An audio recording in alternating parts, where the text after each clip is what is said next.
sampai sekarang. Saya tugas di Mekah 2010, menerima jemaah haji yang pertama. Begitu datang sholat, Masya Allah, isyanya sholat di situ, Allahu Akbar. Imamnya disirkan, Alhamdulillahi Rabbil Alamin.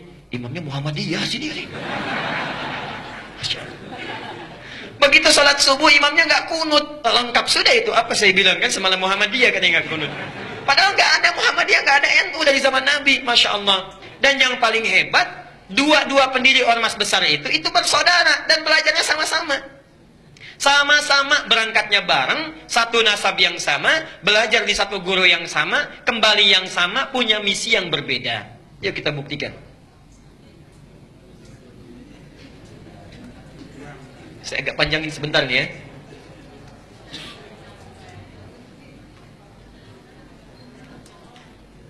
Satu, namanya Kiai Haji Muhammad Hashim Al-Ash'ari. Muhammad Hashim Al-Ash'ari.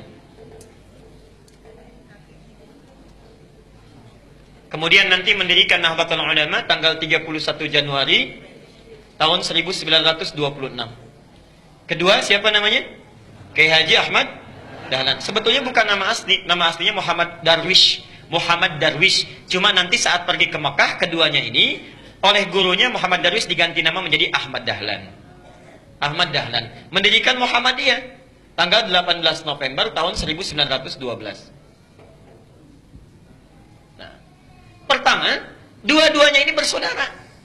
Bersaudara. Ketemu nasabnya di saudara jauhnya. Muhammad Hashim Al-Ash'ari bin Abdul Wahid.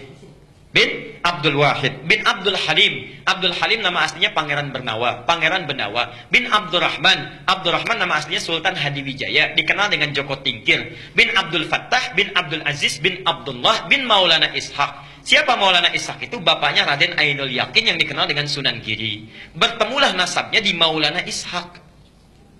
Maulana Ishaq. Nanti kita jelaskan siapa Maulana Ishaq ini. Kiai Haji Ahmad Dahlan, ini nasabnya nyambung ke sini Maulana Ishaq. Kiai Haji Ahmad Dahlan bin Kiai Haji Abu Bakar, bin Kiai Haji Ilyas, bin Kiai Sulaiman, bin Kiai Murtada, bin Demang Jurang Juru Kapindo, bin Demang Jurang Juru Sapisan, bin Kiai Gerbek, bin Maulana Ishaq.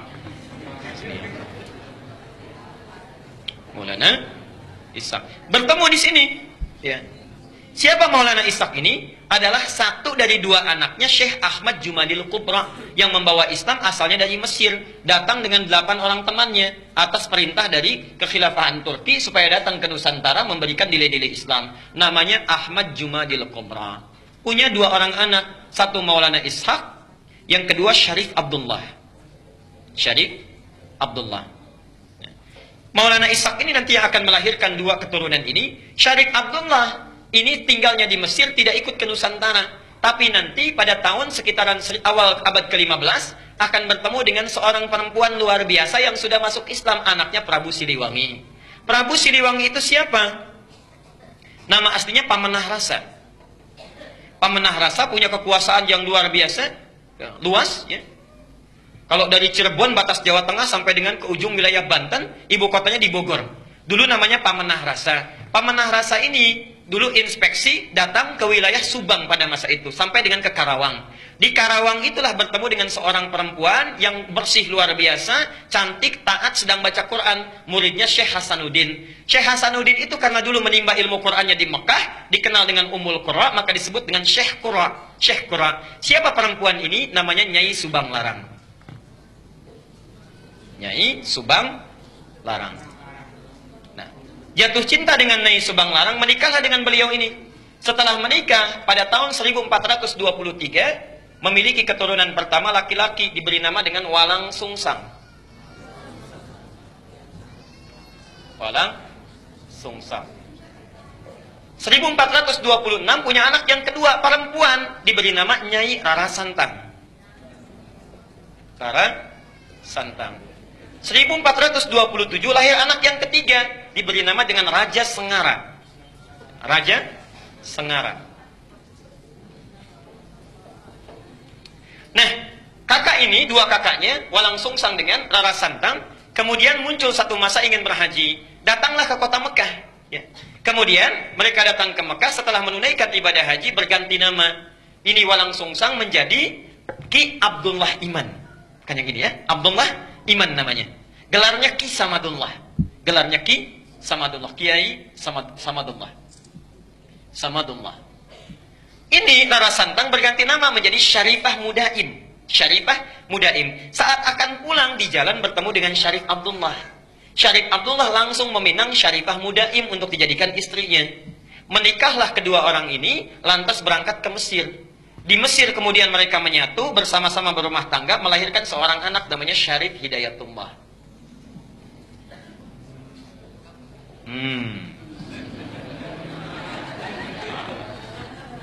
20 tahun belajar di sini, belajar dengan Syekh Ibnu Athaillah Al-Iskandari, belajar dengan ulama-ulama besar, sampai setelah matang kembali dia akan menengok kakeknya datang ke Prabu Siliwangi. Ya. Karena kakeknya tinggal di wilayah Jati, diberikan kekuasaan di situ, diangkatlah dan dikenal dengan Sunan Gunung Jati di kemudian hari. Itulah Syarif Hidayatullah, keturunan dari sini. Sedangkan Ki Samadullah pergi ke satu wilayah dikenal dengan Lemah Wungkuk. Minta izin pada bapaknya untuk memajukan wilayah itu. Di Lemah Wungkuk itu, Masya Allah, itu etnisnya campuran. Ada orang Cina, orang Arab, orang lokal, masih belum bagus. Minta izin supaya ditata. Campuran dalam bahasa lokal itu disebut dengan caruban. Oh, caruban. Begitu datang ke sini, ya, dikelola, dirawat dengan baik sampai tumbuh pesat luar biasa. Masya Allah, tiba-tiba melihatlah seorang anak perempuan, putri dari seorang pembesar Syah Bandar namanya Ki Gedeng Alang-Alang, punya putri namanya Nyai Kencana Larang. Kencana Larang.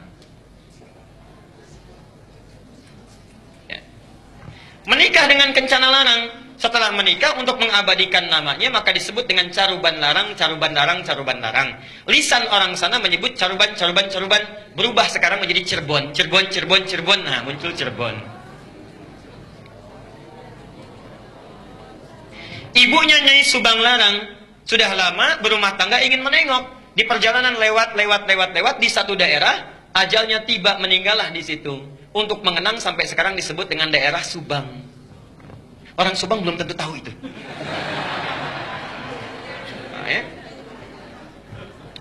Nah, terus apa cukup? Jadi muncul Cirebon.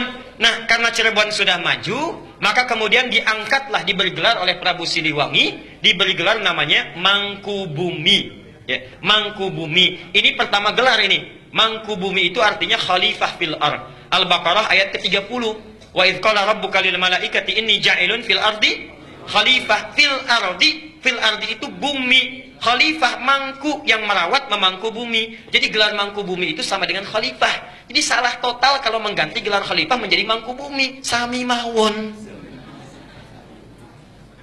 Khalifah itu ya mangku bumi. Itulah pertama kali gelarnya diberikan. Nah, yang ingin saya sampaikan, itu satu keturunan yang sama dari Ahmad Jumadil Kubra. Punya anak itu. Kisah ini bukan fiktif, bisa dibaca. Yang paling bagus, judulnya Api Sejarah. Ada 2 jilid, karya sejarawan muslim namanya Ahmad Mansur Suryanegara. Ahmad Mansur Suryanegara yang dari Bandung. Jilid yang pertama warnanya hitam, halaman 148.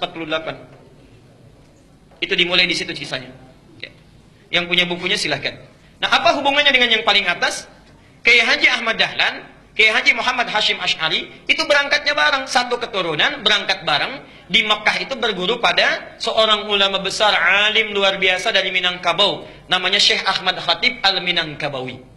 Syekh Ahmad Khatib Al-Minangkabawi. Ada juga yang menyebutkan riwayat dari Sambas, Syekh Ahmad Khatib As-Sambasi. Belajar dari situ, setelah selesai, dua-duanya punya keunikan. Kiai Haji Ahmad Dahlan itu senang sekali praktek. Ya, tidak terlalu banyak teoritis. Langsung praktek. Begitu pulang ke Nusantara, langsung mempraktekkan ajaran-ajarannya, membuat persyarikatan, kemudian persyarikatan Muhammadiyah. Muhammad itu nama Nabi, Yah itu nisbah, mengikuti. Jadi ingin memperbaiki keadaan seperti sesuai dengan Nabi. Bikin rumah sakit, bikin sekolah, dan sebagainya. Praktek dakwah. Kiai Haji Hashim Asy'ari, Muhammad Hashim Al-Asy'ari, Masya Allah, beliau itu senang nulis kitab. Beda dengan Ahmad Dahlan. Menulis kitab sampai ada 19 karya beliau dihimpun di satu kitab besar. 19 kitab. Dari mulai pertama adab dalam menuntut ilmu, kedua risalah Ahlussunnah wal Jamaah, ada kitab An-Nurul Mubin fi Mahabbati Sayyidil Mursalin, sampai 19 kitab. Masya Allah. Jadi akan menyeimbangkan, saudaranya praktek, yang satu memberikan teorinya. Itu asalnya. Dan kalau Anda baca buku aslinya, kitabnya, Masya Allah, itu sama persis, gak ada bedanya. Gak ada bedanya. Aliran-aliran menyimpang yang ditanya jawab disebutkan sama sekali. Misal, Risalah Ahlussunnah wal Jamaah buka halaman ke-9. Fasdu awal zuhuril bid'ah fi ardi Jawa wal mubtadi'ina fiha. Pasal menerangkan tentang awal munculnya bid'ah di tanah Jawa dan siapa tokoh-tokohnya. Bid'ah yang dimaksudkan bukan fikih tapi akidah. Tapi akidah. Halaman ke-10 paragraf yang kedua, baris 1 sampai dengan baris yang keempat. Silahkan lihat. Wa minhum rafidhiyuna. Di antara aliran bid'ah itu adalah Syiah Rafidah. Syiah, ya. Beliau langsung menyebutkan, bukan saya. Beliau langsung yang menyebutkan. Asalnya semua sunni, kata beliau itu. Semua sunni. Cuma terjadi di tahun 1333 Hijrah, sama dengan 1909 Masehi. Datang tiba-tiba entah dari mana, ada satu aliran disebut dengan Syiah. Pekerjaannya, yasubbuna sayyidana Abu Bakrin wa Umar radhiyallahu anhuma. Seringkali mencela dua sahabat Nabi, yaitu Abu Bakar dan Umar. Disebutkan dalilnya, hadisnya. Kemudian halaman yang ke-11-nya, wa minhumul abahiyuna, ada aliran kepercayaan abal-abal, abahiyun, semua boleh. Siapa mereka? Yang merasa dekat dengan Allah, wasafa qalbuhu, hatinya merasa sudah bersih, jernih. Sehingga kalau sudah bersih jernih itu tidak berlaku ketentuan dan larangan. Jadi kalau nggak sholat pun nggak apa-apa karena sudah dekat dengan Allah. Gelarnya tinggi, Pak Kiai. Pak Kiai kok nggak sholat ya? Kan sudah adzan. Jasad bapak bersama adik, tapi roh bapak sedang sholat. Nah itu diantara yang kacau itu ya. Jadi larangan nggak berlaku karena sudah dekat dengan Allah. Ini penyimpangan langsung disebutkan di Quran surah ke-2 ayat 80 Al-Baqarah. Ya. Ada lagi aliran yang reinkarnasi tanasukhil arwah. Ya. Bahkan ada jahlatul mutasawwifah, orang sufi yang paling bodoh. Orang sufi yang paling bodoh disebutkan oleh beliau. Siapa itu? Itu yang mengaku menyatu dengan Tuhan. Mengaku dengan Tuhan. Allah sedang menyatu dengan dirinya, manunggaling kaulah Gusti. Siapa kamu? Saya adalah Allah. Allah sedang apa? Allah sedang makan. Nah itu sudah lain. Jadi itu diantara kitab-kitab beliau. Nah, jadi tidak ada bedanya. Kisah yang terakhir yang ingin saya tutup, satu kali muridnya Kiai Haji Hasyim Asy'ari itu berkunjung ke Kauman ke Jogja. Karena Ahmad Dahlan pulang ke Kauman, Hasyim Asy'ari pulang ke Tebu Ireng ke Jombang. Datanglah dari Jombang itu, kemudian ke wilayah Kauman, dilihat di situ. Kok ini beda ya katanya. Balik lagi ke Tebu Ireng. Syekh katanya, itu ada aliran di Kauman yang menyimpang. Bagaimana caranya? Begini. Siapa orangnya? Namanya sekian. Ciri-cirinya bagaimana seperti ini? Itu bukan menyimpang. Itu saudara saya. Bantu sana balik lagi. Masya Allah. Ketika membantu balik lagi, kemudian sampai di situ berumah tangga, punya anak namanya Ahmad Azhar Bashir. Sampai kemudian jadi pimpinan pusat Muhammadiyah. Yang digantikan oleh Amin Rais. Digantikan oleh Syafi'i Ma'arif. Digantikan Din Samsudin. Agustus nanti mau muktamar itu. Ya, mau diganti lagi karena sudah 2 periode. Saya baca itu. Saya baca, jadi saya tahu itu. Ya, sama juga NU juga begitu, sama sampai sekarang sampai Aqil Siraj. Ya, Hasyim Muzadi digantikan Aqil Siraj, sekarang mau nyalon lagi yang kedua itu. Ya, jadi insya Allah baca.